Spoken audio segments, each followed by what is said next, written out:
Assalamualaikum warahmatullahi wabarakatuh.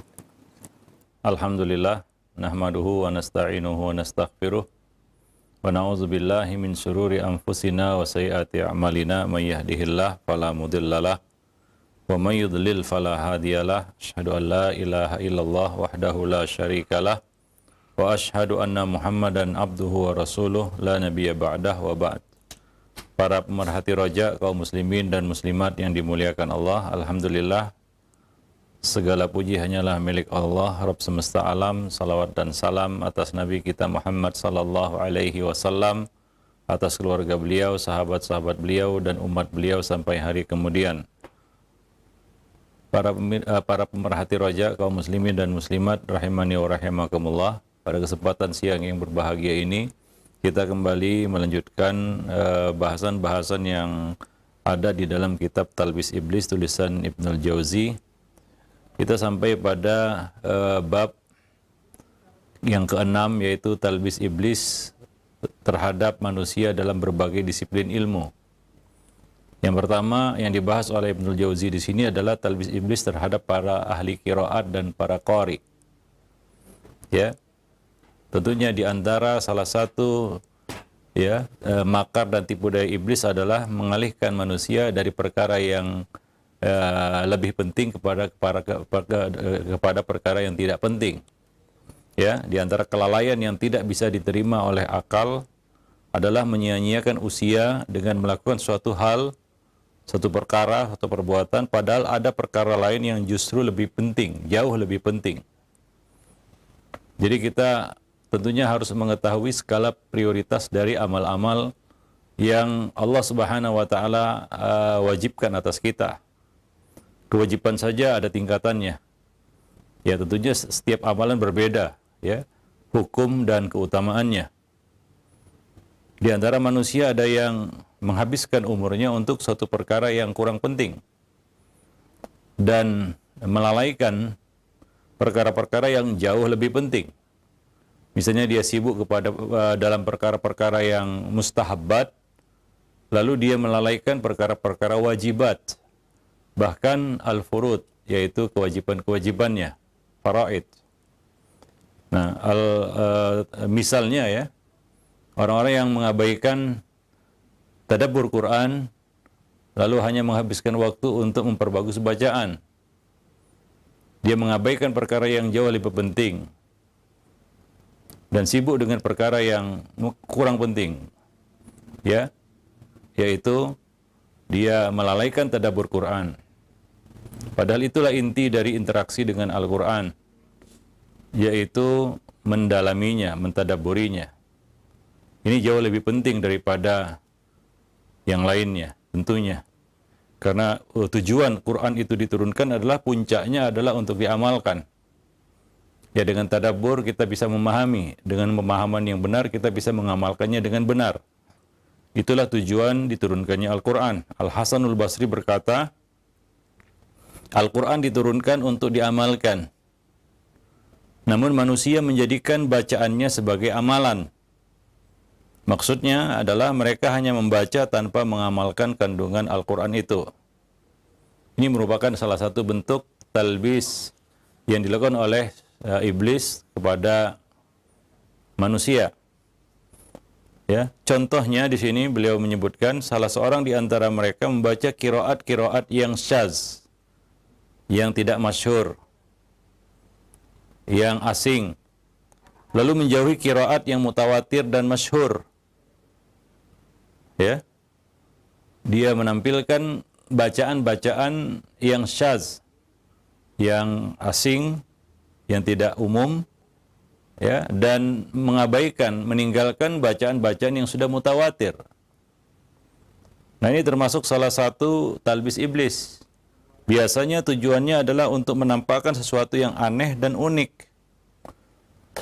Dan tentunya tujuannya untuk mendulang simpati dan sanjungan dari manusia. Ya, supaya dikatakan dia adalah orang yang mendalami Al-Quran, dikatakan disebut sebagai ahli qiraat. Ya, nah ada di antara mereka yang menggabungkan ayat-ayat sajadah, ya, di dalam sholat. Nah, tentunya ini adalah hal yang dimakruhkan. atau mengumpulkan ayat-ayat sajadah dan dibaca secara khusus. Ya, tentunya itu tidak mengikuti tertib Al-Qur'an. Ya. Nah, dan mereka melakukan itu tujuannya adalah untuk ya mengejar sujudnya misalnya. Ya. Nah, demikian. Tanpa mengindahkan ya kaedah-kaedah bacaan yang benar.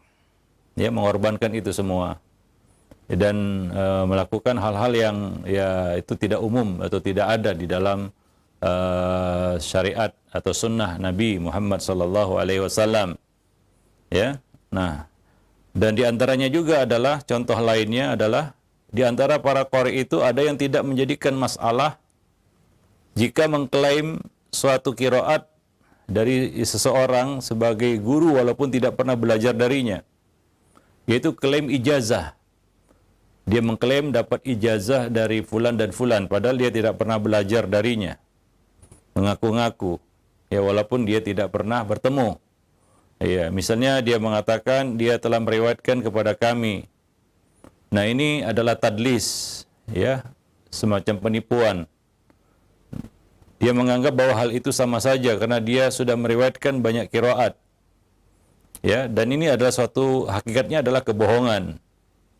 Ya, yang tidak dibenarkan. Ya, dan banyak juga seperti itu mengaku-ngaku ya mendapatkan riwayat ya qiraat ini dari fulan dan fulan. Padahal dia tidak pernah ya mendapatkan ijazah dari orang tersebut.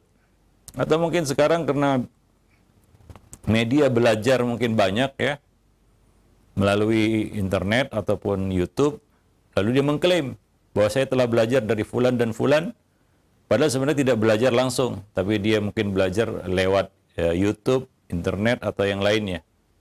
Nah, ini adalah bentuk tadlis. Ya semata-mata untuk mengejar ya tentunya popularitas, sebutan, dan kedudukan di tengah-tengah manusia. Ya supaya dikatakan ini dan itu. Nah, ini tentunya tidak dibenarkan. Dan contoh talbis iblis selanjutnya atas ahli qiraat ataupun para qari adalah salah seorang ahli qiraat yang sedang mengajar 2 atau 3 orang murid ya berbicara kepada tiap orang yang masuk ke majelisnya. Padahal hati atau otak manusia tidak akan mampu fokus melakukan semua hal itu dalam waktu yang sama atau dalam satu waktu. Ya. Nah ini juga merupakan ya kita katakan talbis iblis ya, sehingga ya kadang-kadang terlewat ya kesalahan-kesalahan itu karena ya dia tidak mampu menghandle 3 orang, 4 orang sekaligus ya. Membaca ayat-ayat yang berbeda kemudian dia dengar dalam waktu yang sama. Nah, demikian. Sebagian ulama ya, mengungkapkan kalau ada 2 atau 3 murid, maka siogianya ya sang guru hanya menyimak 1 orang dari mereka. Ya, tidak menyimak dari 3 orang sekaligus. Ya. Kalaupun ada orang yang bisa melakukan seperti itu, tidak semua. Dan tidak mungkin tidak umum itu. Keahlian seperti itu dimiliki oleh setiap orang. Ya, biasanya ya kita bisa menyimak dari 1 bacaan saja. Ya, tidak dari 3-4 orang sekaligus. Nah, demikian. Dan talbis iblis selanjutnya adalah bahwa ada sebagian qari, beliau sebutkan di sini masih penuturan dari Ibnul Jauzi, yang saling berlomba memperbanyak bacaan. Ya. Aku pernah, kata beliau, melihat seorang guru yang mengumpulkan orang-orang lalu menunjuk seseorang untuk membaca Al-Quran dengan 3 kali khataman dalam 1 hari yang panjang, dari pagi sampai sore. Jika orang itu tidak bisa melakukannya, maka dia akan dicela. Namun jika berhasil melakukannya dengan sempurna, maka dia akan dipuji. Orang-orang awam pun lantas berkumpul dan menyaksikannya, serta menganggapnya suatu amal yang baik. Iblis memperlihatkan kepada mereka tentang adanya pahala dalam banyak membaca Al-Quran. Ya, ini juga merupakan ya kita katakan talbis iblis juga, karena kita dilarang menamatkan Al-Quran dalam kondisi normal ya kurang dari 3 hari. Ya. Dan seharusnya juga Al-Quran itu dibaca dengan tartil. Ya, dengan bacaan yang tartil, bukan untuk mencari pujian manusia, atau mencari status atau mencari sensasi. Ya, Allah mengatakan di dalam Al-Qur'an, litaqra'ahu 'alan nas 'ala muqthin. Surat Al-Isra ayat 106, yang artinya agar engkau wahai Muhammad membacakan kepada manusia dengan bacaan yang perlahan-lahan. Ya, itulah bacaan yang tartil. Allah Subhanahu wa taala juga mengatakan warattilil Qur'ana tartila. Dan bacalah Al-Qur'an itu dengan tartil, yaitu perlahan-lahan. Surat Al-Muzammil ayat 4. Jadi begitulah Allah Subhanahu wa taala memerintahkan kita untuk berinteraksi dengan Al-Qur'an. Maka dari itu Nabi melarang seorang menamatkan Quran kurang dari 3 hari. Karena pasti orang itu akan terburu-buru membacanya. Tidak ada tadabbur, tidak ada kekhusyukan, dan tidak tartil. Karena dia mengejar target. Ya. Nah, maka dari itu ya, membaca tartil itu maksudnya adalah membaca dengan perlahan-lahan. Karena tujuan dari bacaan itu adalah tadabbur, memahami, mengerti apa yang dibaca. Bukan hanya sekedar membaca dan memperbanyak bacaan yang kadangkala itu melanggar rambu-rambu ya syariat, hukum-hukum syariat seperti yang kita sebutkan tadi, bahwa Nabi melarang seseorang menamatkan Quran, mengkhatamkan Quran kurang dari 3 hari. Nah, di antara talbis iblis bahwa seorang qari membuat-buat nada saat membaca Al-Quran. Nah, ini juga majmu' ya, kadang-kadang dengan nada-nada yang berlebih-lebihan, ya, liukan-liukan yang kadang-kadang terlalu berlebihan, ya, yang melewati batas, sehingga kadang-kadang mengorbankan hukum-hukum tajwid. Kadang-kadang mengorbankan makharij huruf yang benar demi meraih satu nada yang diinginkannya. Ya. Atau sebagian orang meniru bacaan orang lain sehingga berhentinya, bahkan tarikan nafasnya dia tiru. Ya, padahal Imam Ahmad Ibnu Hanbal dan para ulama lainnya membenci perbuatan tersebut. Bukan itu yang dimaksud dengan laisa minna man lam yataghanna bil Qur'an. Bukan dari golongan kami orang yang tidak melakukan Al-Qur'an. Artinya membaca dengan suara yang indah. Bukan membuat nada-nada yang berlebih-lebihan. Bahkan ada yang membuat nada-nada yang diambil dari irama musik misalnya.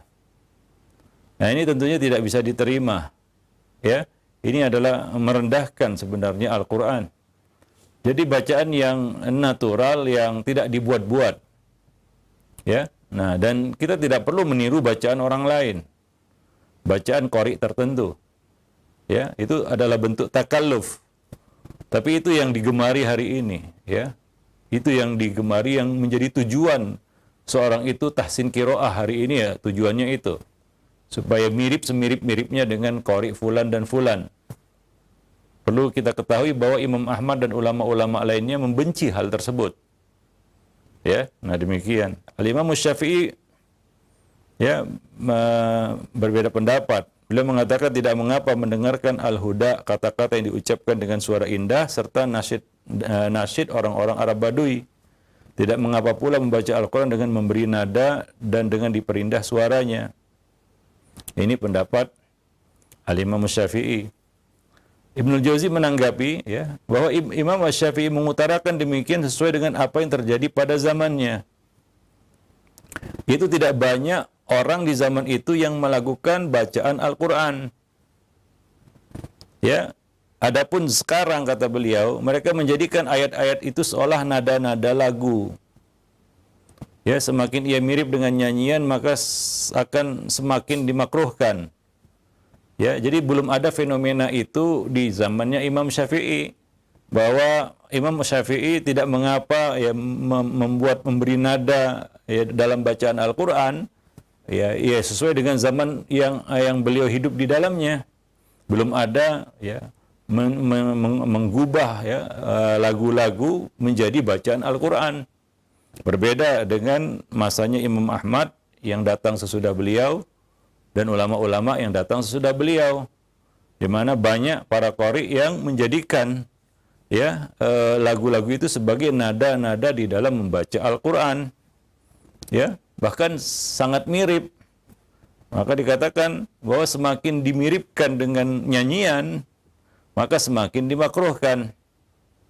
Nah, jika sampai mengeluarkan Al-Quran dari ketentuan bakunya, maka hal itu diharamkan. Karena itu merendahkan dan melecehkan Al-Quran. Ya, para pemerhati rojak, kaum muslimin dan muslimat yang dimuliakan Allah. Ya, itu salah satu talbis iblis terhadap para ahli qiraat atau para qari, ya. Nah, kemudian talbis iblis selanjutnya adalah bahwa beberapa qurra atau ahli qiraat tidak mempermasalahkan melakukan dosa seperti menggunjing temannya. Bahkan bisa jadi mereka melakukan dosa yang lebih besar daripada ghibah, dan mereka berkeyakinan bahwa menghafal Al-Qur'an bisa mengangkat adab itu dari mereka. Ya. Bahwa menghafal Quran itu bisa mengangkat adab itu dari mereka. Nah, ini adalah bentuk kelalaian, ghaflah. Ya, boleh jadi dosa yang mereka lakukan itu lebih besar daripada keutamaan yang mereka dapatkan dari menghafal Quran. Ya, meremehkan dosa itu adalah suatu dosa juga, dan suatu yang sangat kita katakan berbahaya. Ya, seperti meremehkan dosa-dosa karena merasa sudah memiliki amal yang bisa menutupinya. Ya, kalau Allah tidak mengampuni dosa-dosa itu, tidak bisa menghapus amal-amal itu, tidak bisa menghapus dosa-dosa. Karena semua itu dengan izin Allah. Wa yaghfiru ma duna dzalika liman yasha. Dan Allah mengampuni selain itu bagi siapa yang dikehendakinya.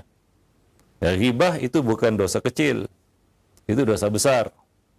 Nah, membolehkan hal itu dengan harapan bisa dihapus dengan keutamaan dia menghafal Quran, nah ini adalah suatu anggapan yang sangat keliru. Dulu mereka berargumen dengan sabda Rasulullah sallallahu alaihi wasallam, "Lau ju'ilal Qur'anu fi ihabin mahtarak." Sekiranya Al-Qur'an diletakkan di selembar kulit, niscaya ia tidak akan terbakar.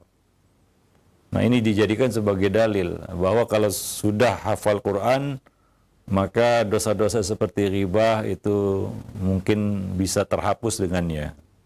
Nah, ini merupakan talbis iblis terhadap para qari tersebut.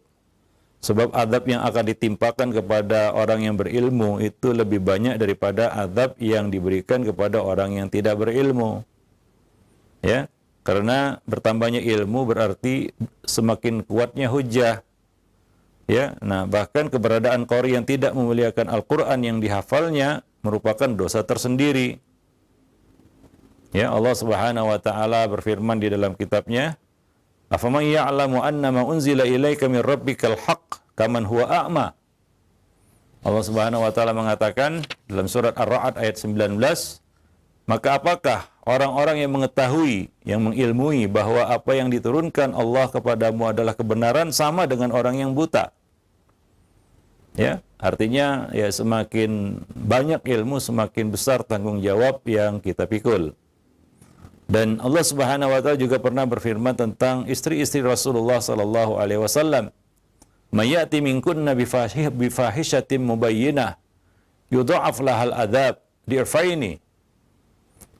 Surah Al-Ahzab ayat 30. Barang siapa di antara kamu, yaitu istri-istri Nabi, mengerjakan perbuatan keji yang nyata, yaitu dosa, niscaya azab baginya akan dilipat gandakan 2 kali lipat. Karena kedudukan mereka sebagai istri-istri Nabi. Ya, maka ilmu yang dimiliki oleh seseorang itu merupakan tanggung jawab besar. Ya, sama seperti para ahli qiraat ini, ya ketika mereka membawa Al-Quran dalam hati mereka, mereka adalah hamilul Quran, pembawa Al-Quran, maka tanggung jawab mereka juga lebih besar. Tapi iblis, yaitu syaitan, membisikkan ke telinga mereka seolah-olah keutamaan itu menjadi jalan ataupun penghapus dari dosa-dosa dan kesalahan mereka. Maka mereka mudah melakukan dosa itu karena menganggap sudah sampai kepada derajat yang tinggi. Nah, ini adalah satu, kita katakan, talbis iblis yang luar biasa. Ya, sehingga teralihkanlah mereka dari tujuan interaksi dengan Al-Quran, yaitu mengamalkan isinya, kandungannya. Ya, yang harusnya itu lebih mendekatkan seorang kepada Allah Subhanahu wa taala. Ya. Maka dari itu Imam Ahmad mengatakan aslul ilmi khasyatullah. Ya, akar ilmu itu adalah rasa takut kepada Allah Subhanahu wa taala. Dan Allah Subhanahu wa taala juga mengatakan innama yakhsyallaha min ibadihil ulama. Sesungguhnya yang takut kepada Allah di antara hamba-hambanya adalah orang-orang yang berilmu. Nah, ketika seorang berinteraksi dengan Al-Quran untuk mengilmuinya, tentunya khasyahnya, takutnya kepada Allah semakin tinggi. Bukan justru dia semakin menggampangkan perkara-perkara yang membawa murka Allah Subhanahu wa taala. Ini adalah syubhat talbis iblis yang luar biasa terhadap ya para hamilul Quran, orang-orang yang membawa Al-Quran. Ya, yaitu para hufaz, qari, ya qurra, dan orang-orang yang memiliki ilmu tentang Al-Quran. Karena itu adalah satu yang mulia, ya, syaraful ilm bi syarafil ma'lum. Kemuliaan ilmu itu ditentukan menurut kadar kemuliaan yang diilmui. Yang kita ilmui itu adalah Al-Quran, suatu yang sangat mulia. Maka kita wajib menjaga kehormatan dan kemuliaannya. Nah, demikian. Wallahu alam bissawab. Jadi itu beberapa contoh-contoh talbis iblis terhadap para qurra, ahli qiraat. Ya. Nah, kemudian selanjutnya Ibnul Jauzi mengupas di sini talbis iblis terhadap ahli hadis atau orang-orang yang bergelut di dalam bidang hadis, para muhaddis, al-hadis, para perawi dan sejenisnya. Kalau tadi para ahli qiraat, ahlul Quran, ya, para qurra, huffaz. Nah, berikut ini ya orang-orang yang berinteraksi dengan hadis-hadis Nabi sallallahu alaihi wasallam. Ya. Nah, beliau mengatakan ada sebagian orang yang menghabiskan usianya untuk mendengar hadis, melakukan perjalanan jauh dalam rangka mencari hadis, mengumpulkan jalur-jalur periwayatannya yang sangat banyak, mencari sanad-sanadnya yang tinggi dan matan-matannya yang asing. Mereka ada dua macam, kata beliau. Yang pertama adalah yang hendak menjaga syariat Islam untuk mengetahui mana yang sahih dan mana yang dhaif. Sesuai tujuan itu, mereka patut mendapatkan apresiasi ataupun pujian. Akan tetapi iblis kadang-kadang menyelewengkan mereka dari tujuan tersebut. Iblis menjadikan mereka sangat sibuk dengan aktivitas itu sehingga lalai mengerjakan sesuatu yang hukumnya fardu ain, yaitu mengetahui apa yang wajib atas mereka, bersungguh-sungguh dalam melakukan kewajiban itu dan memahami ilmu yang terkandung dalam hadis tersebut. Ya, beliau mengatakan kalau ada yang berkomentar hal ini telah dilakukan oleh banyak ulama salaf seperti Yahya bin Ma'in, Ibnul Madini, Al-Bukhari dan Muslim. Maka kita jawab, ya, beliau mengatakan kami tanggapi, ulama-ulama itu sudah menghimpun dua hal dalam diri masing-masing. Yang pertama adalah mengetahui dan memahami perkara-perkara agama yang memang penting. Itu yang pertama. Yang kedua, mereka mengetahui hadis yang mereka cari. Upaya mereka tersebut juga didukung oleh sanad yang masih pendek dan hadis yang masih sedikit diketahui. Karena dua hal inilah mereka mudah melakukan aktivitas tersebut. Ya, ya mungkin jarak antara mereka dan Rasulullah, ya, antara Bukhari dengan Rasulullah mungkin 5 atau 6 orang perawi di atas beliau. Beda dengan zaman sekarang. Yang beliau yang disorot oleh Ibnul Jauzi di sini adalah orang-orang yang datang belakangan yang jarak mereka dengan Nabi itu sudah sangat jauh. Ya. Lalu mereka menjadikan apa yang telah dilakukan oleh Bukhari dan Muslim atau ulama-ulama hadis ya, pada masa-masa awal itu sebagai alasan. Tentunya berbeda. Ya. Zaman sekarang kalau kita mau mencari sanad sampai Nabi, ya mungkin satu hal yang mustahil, ya. Terlalu jauh. Kalau kita menyibukkan diri kita hanya untuk melakukan hal semacam itu, mungkin itu bisa jadi disebut buang-buang waktu. Karena sudah ada, buku-buku hadis sudah tertulis, bahkan sudah dicetak, sudah baku. Nah demikian. Jadi ya, ketika mereka hidup, ya, sanad itu masih pendek dan masih sangat mungkin untuk menemukan sanad yang ya langsung terhubung dengan kita katakan para perawi dari masa ke masa sampai kepada Nabi Shallallahu Alaihi Wasallam. Maka mereka mudah melakukan itu. Dan beliau mengatakan, sedangkan pada zaman sekarang ini, yaitu pada masa beliau, ya, masa Ibnul Jauzi, jalur-jalur hadis itu sudah sangat panjang. Sementara kitab-kitab hadis sudah banyak tertulis atau dicetak, ya, ditulis ulang, disalin ulang. Maka kecil kemungkinan seseorang mampu menghimpun dua hal tersebut di atas, yaitu menyibukkan dengan mencari riwayat dengan memahami hadis-hadis. Maka dia harus pilih mana yang lebih penting baginya. Ya tentunya yang kedua itu susah untuk mereka lakukan. Maka tidak ada pilihan melainkan yang pertama, yaitu mengetahui dan memahami perkara-perkara agama yang terkandung di dalam hadis-hadis itu, yang sudah dikumpulkan oleh para ulama-ulama hadis. Harusnya terfokus kepada itu. Nah demikian, ya. Nah jadi beda zaman tentunya beda kondisi dan keadaan. Nah, maka kecil kemungkinan, kata beliau, kata Ibnul Jauzi di sini, seorang itu mampu menghimpun dua hal di atas. Bisa jadi Anda mendapati, kata beliau, seorang ahli hadis yang menulis serta mendengar hadis selama 50 tahun. Dia mengumpulkan berbagai kitab hadis. Meski demikian dia tidak mengetahui kandungan dan faedah yang ada di dalam hadis-hadis itu. Akibatnya pada saat dia mendapati satu permasalahan di dalam sholat misalnya, dia akan bertanya kepada ahli fikih pemula yang mendengar hadis darinya. Ya, nah jadi ya, tentunya ya, kita kembali kepada ya skala prioritas ya di dalam menuntut ilmu. Mana yang lebih harus kita dahulukan? Mana yang merupakan kebutuhan kita? Ya, tidak terjebak kepada perkara-perkara yang mungkin itu tidak begitu penting bagi kita, lalu kita terabaikan ya dari hal-hal yang penting tadi. Nah demikian.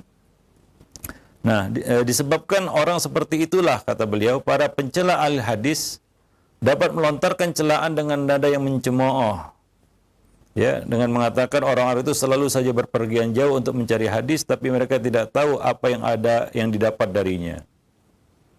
Ya, nah demikian. Jadi ya kita katakan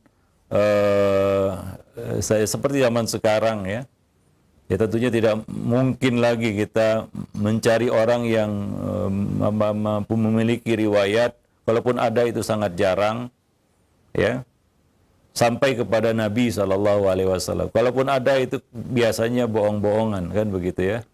Nah, atau sanad yang tidak bisa dipertanggungjawabkan, ya, bahwa dia punya sanad sampai kepada sahabat, ya. Nah itu kadang-kadang sesuatu yang kita katakan mengada-ngada ya. Nah masih ada sampai hari ini, cuma ya kebanyakan itu klaim-klaim tanpa bukti. Ya, wallahu a'lam bishawab. Ada juga sekarang ini yang mengaku-ngaku dia punya sanad gitu ya, padahal dia tidak punya sanad itu dan tidak pernah belajar bahkan. Itu lebih parah lagi. Dia tidak pernah belajar tapi dia mengaku dia punya sanad sampai kepada sahabat misalnya, atau bahkan sampai kepada Nabi SAW. Nah itu suatu hal yang ya lebih kepada ya mencari sensasi atau sebutan atau mencari perhatian ya dari manusia, ya supaya mengarahkan pandangan kepadanya. Ya maka mereka pun menjual hal-hal seperti itu. Tadi ya di dalam ilmu Quran juga banyak juga orang-orang yang melakukan tadlis, mengaku-ngaku punya ijazah qiraah ya ini dan itu, padahal dia tidak pernah belajar, ya dia tidak pernah, ya mungkin dia belajar secara otodidak saja, lalu mengaku-ngaku ya, bahkan menisbatkan dia sebagai murid fulan dan fulan, ya padahal dia tidak pernah bertemu dengan fulan dan fulan tersebut. Ya sama juga di dalam ilmu hadis ini, ya banyak juga orang-orang yang mengklaim ini dan itu, ya punya sanad, punya riwayat dan lain sebagainya, tapi sebenarnya tidak sama sekali.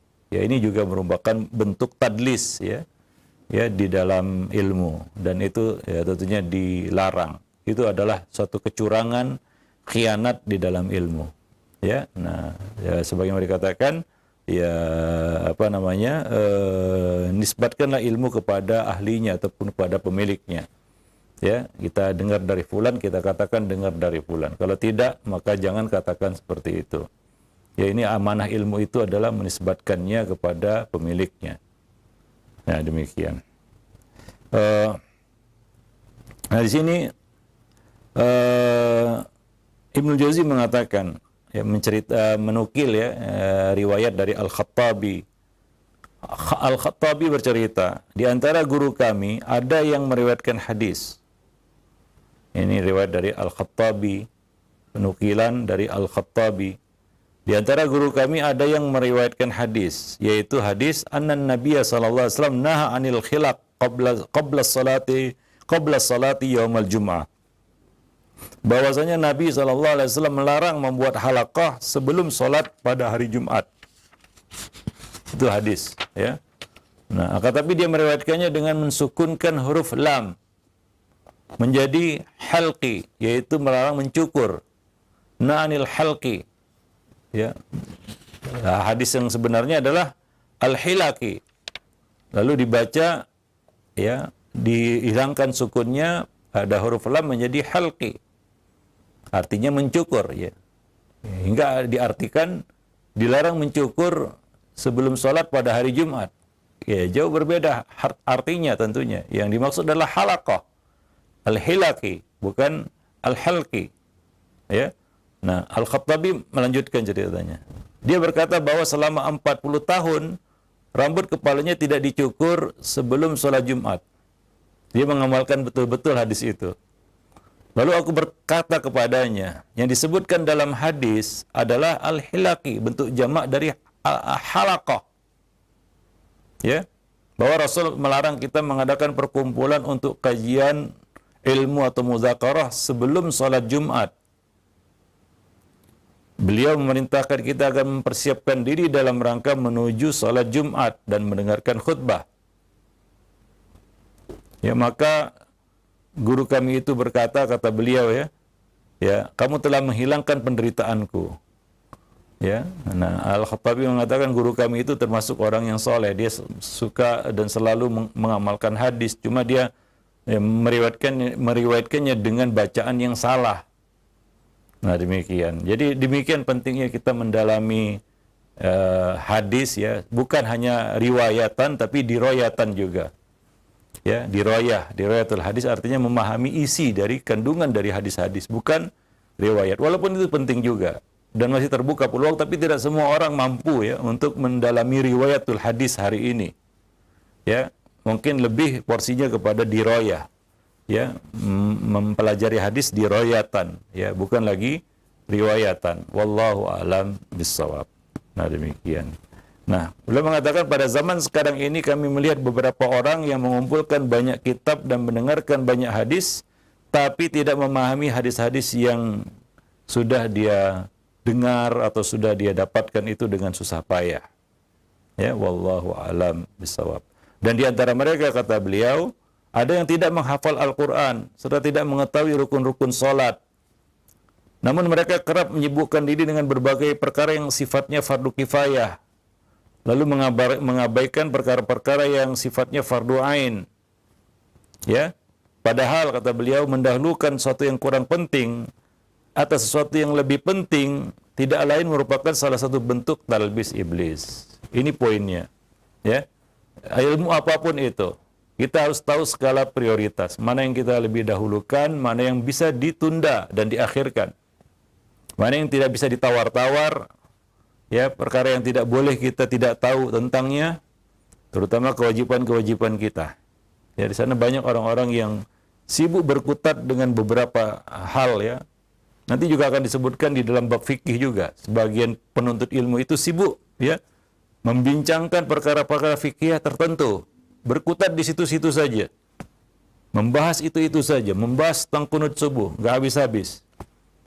Ya, lalu gara-gara itu dia terabaikan dari perkara-perkara yang lebih penting, ya, nah, atau hal-hal lain, ya, berkutat di dalam masalah-masalah itu saja hingga mengabaikan perkara yang lebih penting. Ya, sholat tarawih 11 atau 23. Nggak selesai-selesai. Ya nggak terabaikan. Bukan tidak boleh membahas hal seperti itu, tapi jangan mengabaikan dan melalaikan kita dari hal yang lebih penting. Ya, sama orang-orang yang katanya ingin menegakkan syariat, tapi dalam waktu yang bersamaan mereka tidak menjalankan syariat. Azan berkumandang, mereka tidak pergi ke masjid. Tapi mereka sibuk membicarakan penegakan syariat. Nah, ini merupakan suatu talbis iblis juga. Ya, wallahu a'lam bishawab. Baik, itu yang pertama. Yang kedua, pada pertemuan berikutnya akan kita lanjutkan, yaitu talbis iblis terhadap ahlul hadis atau orang-orang yang berkecimpung di dalam bidang hadis atau mempelajari ilmu hadis. Wallahu a'lam bishawab. Demikian saja aqulu qauli hadza astaghfirullah li wa lakum wa lisairil muslimin innahu huwal ghafurur rahim.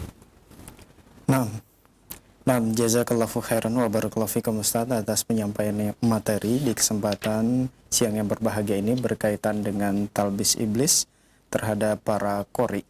Nah, ikhwata Islam wa jazakumullah, silakan bagi Anda yang ingin bertanya dapat mengirimkan pertanyaan melalui pesan singkat. Pertanyaan pertama dari hamba Allah. Assalamualaikum warahmatullahi wabarakatuh Ustaz.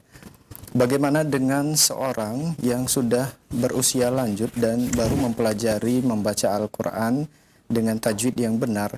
Apakah bacaan Al-Quran yang masih salah dalam sholat-sholatnya ini bisa diterima di sisi Allah ataukah tidak Ustaz? Mohon nasihatnya, syukran. Ya, tentunya dia harus berusaha ya untuk membaguskan, memperbaiki bacaannya untuk melaksanakan kewajiban sholatnya, ya, hingga dia terhindar dari lahan, ya, kesalahan di dalam pengucapan dan pembacaan Al-Quran. Nah, itu disebut lahan. Ya, sebatas kemampuannya. Ya, tentunya mungkin karena sudah tua untuk membentuk pengucapan yang benar itu susah ya. Untuk membentuk makharijul huruf yang tepat itu susah. Beda kalau ya anak-anak ataupun masih remaja ya, untuk membentuk makhraj huruf yang tepat itu mungkin mudah. Ya, jadi sebatas kemampuannya. Ya, sebagian orang tua mungkin karena sudah dari kecil dia mengucapkan ain itu ngain, ya untuk merubahnya susah. Tapi kalau masih kecil ya itu mungkin bisa dirubah, kan begitu ya. Kalau sudah terbentuk memang agak susah. Ya, karena itulah memori yang tertancap di dalam kepalanya. Walaupun ingin mengucapkan ain, yang keluar tetap ngain, kan begitu ya. Nah, atau sebagian susah untuk membedakan antara jim, dal, dan zai, kan begitu ya. Semuanya dibaca jim, kan gitu ya, ajan, kan gitu ya, dan lain sebagainya ya. Mungkin seperti itu, karena sudah terbentuk ya dalam waktu yang panjang, usia sudah tua, maka ya sebatas kemampuan. Nah, dengan catatan jangan dia berkutat di situ saja sehingga dia mengabaikan kewajiban-kewajibannya, terutama kewajiban-kewajiban di masa tua ya. Nah, banyak hal yang terluput yang dia harus pelajari, akidah misalnya. Ya, dia perlu memperbaiki akidah, apalagi baru mengenal agama di masa tua. Pasti banyak hal-hal agama, terutama usuluddin, dasar-dasar agama yang ya dia terluput darinya. Nah, itu tidak kalah pentingnya, bahkan merupakan pondasi yang penting di dalam agama. Mana tahu, siapa tahu dia masih menyimpan keyakinan-keyakinan yang salah. Ya, akidah-akidah yang menyimpang, dia masih menyimpan itu, dia masih meyakini yang salah. Dan itu harus dia rubah, kan begitu ya. Nah, tentunya tidak bisa berubah dengan hal-hal seperti itu kecuali dengan belajar. Yang praktikal mungkin kita menyontoh orang, langsung jadi pertanyaan, kenapa dia meletakkan tangannya di sini ya? Enggak di sini atau enggak di sini. Mungkin dia akan belajar, tapi keyakinan yang salah dia enggak akan bisa lihat dari orang mana keyakinannya yang lurus, mana yang menyimpang ya. Sementara dia mungkin masih menyimpan ya keyakinan-keyakinan yang menyimpang. Maka dia perlu belajar sehingga dia tahu. Nah, itu jangan dia abaikan itu. Ya, maka ya tentunya belajar agama itu harus dengan bimbingan orang yang mengerti dan memahami. Nggak bisa otodidak ya. Berbahaya juga kita belajar agama lewat di dunia maya misalnya. Karena kita nggak tahu mana yang harus kita pelajari lebih dulu dan mana yang tidak, kan begitu ya. Tidak semua ilmu harus kita telan dalam satu waktu. Ya, justru jadi berbahaya nanti ya. Nah demikian ya, sebagaimana kita lihat sebagian orang hari ini ya belajar lewat YouTube mungkin atau Google, akhirnya dia salah memahami agama. Salah memahami agama itu bisa berbahaya. Muncullah pemahaman-pemahaman yang menyimpang ya. Nah, ya pemahaman yang menyimpang itu, ya akidah yang menyimpang kadang-kadang bukan karena nggak ada dalilnya tapi salah memahami. Ya, itu yang menjadi subhat terbesar. Ada dalilnya tapi salah dipahami. Ya. Kalau nggak ada dalil sama sekali, mungkin orang nggak mau mengikuti dan akan menyampaikannya. Tapi kalau ada dalilnya, orang akan tertarik. Ya, kesalahannya bukan ada dalilnya atau tidak, benar atau tidaknya penggunaan dalil itu. Nah, ini yang kadang-kadang tidak diwaspadai oleh sebagian orang yang menuntut ilmu secara otodidak. Ya. Hingga dia mudah tertipu ya dengan keberadaan dalil-dalil ataupun hujah-hujah yang ya sebenarnya tidak tepat digunakan, kan begitu ya, salah di dalam penggunaannya. Wallahu a'lam bishawab. Nah itu perkara yang tidak kalah penting, bahkan jauh lebih penting. Jadi, maka dia jangan berkutat dalam masalah-masalah yang ya akhirnya ya dia sendiri ujung-ujungnya tidak mengerti agama. Ya. Dia tidak mengerti agama, dia tidak mengerti dan memahami apa itu Islam. Nah ini sangat ya rugi tentunya di usia yang sudah ya bisa dikatakan lanjut, kan begitu ya. Wallahu a'lam bishawab. Baik. Jazakallah khairan Ustaz atas jawaban yang disampaikan. Semoga bermanfaat untuk penanya. Pertanyaan melalui pesan singkat kembali dari Pak Muhammad Faisal di Buntok, Kalimantan Tengah. Assalamualaikum warahmatullahi wabarakatuh Ustaz. Bagaimana dengan perlombaan baca Al-Quran atau musabakoh tilawatil Quran? Apakah ini dibolehkan Ustaz? Jazakallahu khairan. Iya, boleh. Itu boleh dilakukan untuk ya meningkatkan kualitas ya. Terutama bagi anak-anak, untuk memancing mereka. Ya, untuk dengan kompetisi mungkin kualitas itu akan naik ya. Terutama bagi anak-anak. Perlu bagi mereka itu untuk memancing minat mereka, menambah hafalan mereka, dan tidak tepat juga untuk orang dewasa ya. Untuk apa mereka lomba Al-Quran juga udah dewasa ya, sudah untuk tujuan apa? Karena banyak orang itu mengikuti hal seperti ini untuk dapat hadiah. Nah, ada anak-anak boleh bukan semata-mata untuk dapat hadiah, kan begitu ya. Lebih kepada mengasah kemampuan mereka. Ya, memberikan motivasi kepada mereka untuk ya apa ya, semangat di dalam mendalami Al-Qur'an. Nah, tapi yang kita lihat hari ini itu perlombaan untuk orang dewasa dan tujuannya untuk mendapatkan sertifikat ataupun gelar ataupun ya hadiah ya. Lebih kepada tujuan itu atau popularitas ya. Nah, wallahu alam bishawab. Jadi harus kita bedakan ya bentuk-bentuk musabakohnya. Ya, nah kalau itu untuk pendidikan ya, tapi kalau sekedar untuk mencari popularitas itu yang dikhawatirkan Nabi SAW, dan itu yang dikatakan tadi oleh Al Hasanul Basri ya. Al-Quran diturunkan untuk diamalkan, namun manusia menjadikan bacaan itu sebagai amalan, ya sebagai tujuan. Nah demikian ya. Apalagi ya sekedar untuk mencari hadiah. Nah itu tentunya ya tidak tepat ya. Nah, wallahu alam bishawab. Silakan kalau mengejar hadiah yang lain aja diperlombakan, jangan Al-Qur'an begitu ya. Nah, seharusnya bukan ya untuk berlomba lagi, tapi untuk memahami orang-orang dewasa itu ya yang punya kemampuan berpikir yang intelektual, kemampuan intelektual yang tinggi ya. Harusnya mereka sudah pada marhalah bukan berlomba-lomba untuk membaca, tapi apa? Memahami. Untuk anak-anak ya. Untuk memancing minat mereka, menambah motivasi mereka untuk terus berinteraksi dengan Al-Quran. Tapi bagi orang dewasa, ya waktunya sudah tadabbur ya. Waktunya untuk mendalami, memahami, dan untuk mengamalkan, bukan untuk itu lagi. Wallahu alam bisawab.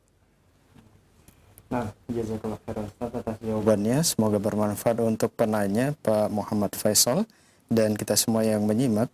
Pertanyaan berikutnya dari Bu Peti. Assalamualaikum Ustaz.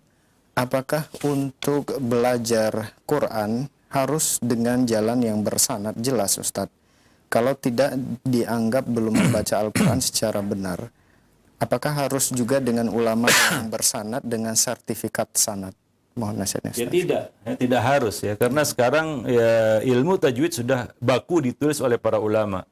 bisa dipahami. Ya. Imam Ahmad sendiri ada nulis buku tentang tajwid ya. Ya mungkin nggak banyak yang tahu. Taib, jadi itu sudah menjadi kita katakan apa ya, ilmu yang sudah baku, yang tertulis, ya. Bisa kita pelajari hukumnya, ya, dan lain sebagainya. Bisa dipraktikkan, ya. Tentunya juga dengan bimbingan guru untuk yang memahami buku itu. Ya. Jadi tidak disyaratkan harus bersanad kan begitu ya. Kalau nggak punya sanad berarti bacaannya salah. Ya. Nah, dan lain sebagainya. Ya, ya tentunya kita katakan itu takalluf ya. Ya, sehingga bisa jadi orang nggak mau mempelajari Al-Quran karena merasa sia-sia bercuma belajar sama si fulan dan si fulan yang nggak punya sanad. Ya. Nah, orang yang punya sanad juga kadang-kadang cuma klaim. Ya, kalau ditelusuri lebih lanjut, ya belum tentu dia betul-betul memiliki sanad itu. Sama seperti ilmu hadis, banyak yang mengklaim punya sanad hadis, tapi ya kalau ditelusuri ternyata tidak. Dia tidak pernah belajar, dia tidak pernah mulazamah, dia tidak pernah duduk di depan orang yang punya sanad kan begitu ya. Cuma klaim semata. Ya banyak hari ini orang-orang yang berani klaim ya.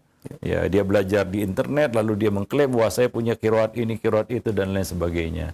Itu sebenarnya bukan syarat ya. Nah, demikian. Karena tujuannya adalah kita membacanya dengan bacaan yang sesuai kaidah tajwid. Itu dia intinya.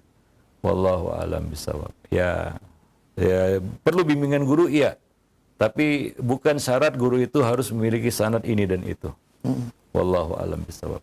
Nah, syukran wa jazakallah khairan Ustaz atas jawabannya. Semoga bermanfaat untuk penanya.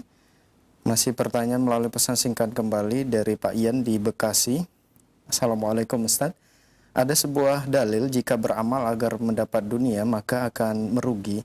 Lalu bagaimana jika seorang rajin istighfar agar doanya mudah dikabulkan dan diberi solusi dari setiap kesulitan dalam kehidupan?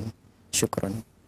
Itu kita berbentuk tawasul dengan amal soleh. Istighfar kan amal soleh ya. Kita berharap dengan amal soleh itu kita mendapatkan ya bukan hanya pahala di akhirat ya, tapi juga manfaat di dunia.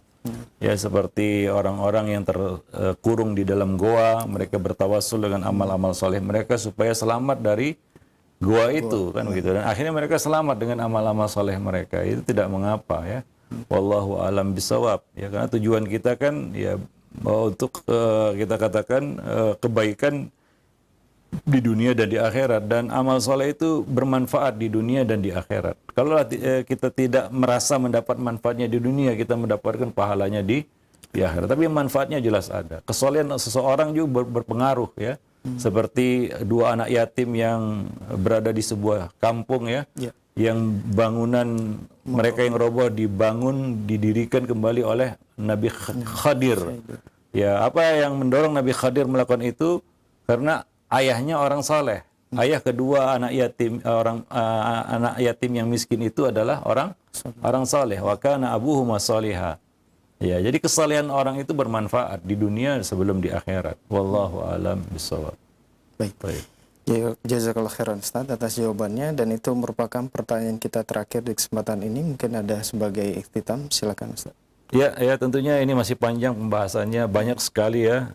Di sini bentuk-bentuk talbis iblis yang perlu kita waspadai ya. Ya, dan perlu kita ketahui ya. Dan di sini Ibnul Jauzi mempermudah kita untuk bisa mengetahuinya ya melalui buku ini, luar biasa, dan mudah-mudahan kita bisa selamat dari banyak talbis iblis yang dilakukannya terhadap anak Adam ya. Wallahu a'lam bishawab. Demikian saja, subhanakallah bihamdik, asyhadu an la ilaha illa anta astaghfiruka wa atubu ilaik. Assalamualaikum warahmatullahi wabarakatuh.